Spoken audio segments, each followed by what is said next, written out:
Man, there were amazing scenes, really historic protests in Cuba where 62 years of a socialist/communist dictatorship have driven this once vibrant island nation into the ground. Now, it actually reminds me of scenes that we've been seeing recently out of Hong Kong and their fight for democracy against China's communist government.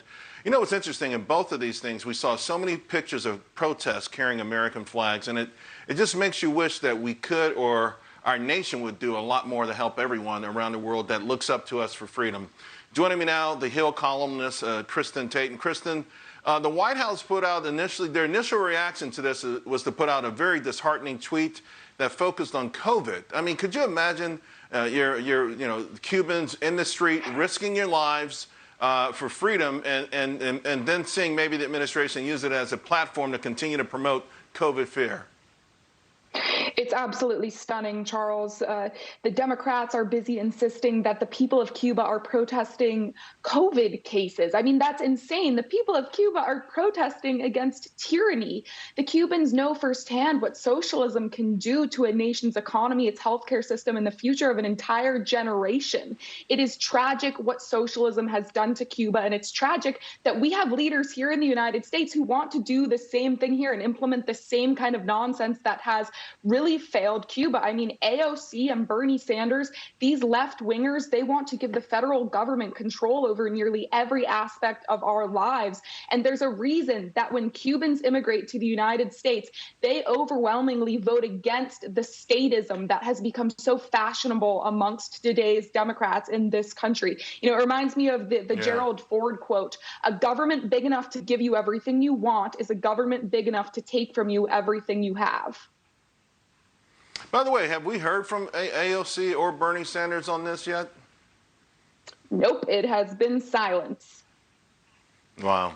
So we've got the border crisis, the recent assassination of Haiti's president, protests in Colombia, of course, the growing might of these drug cartels in Mexico. You see all of the elected officials they're killing there. So how surprised are you that the willingness of this administration to sort of live with our hemisphere is the growing instability here? I just feel like we're not taking it seriously enough. You know, I'm not even sure that Joe Biden is willing to live with the instability of our hemisphere. I think it's that he is not capable of stepping up and solving these problems. He's too tired, and he's just not mentally capable of it, Charles. So it's easier for him to just whisper into a microphone, "Get vaccinated, right, folks." That's basically all he's doing, and the media is letting him get away with it. It's shameful. It really is. Our country and the world really needs leadership.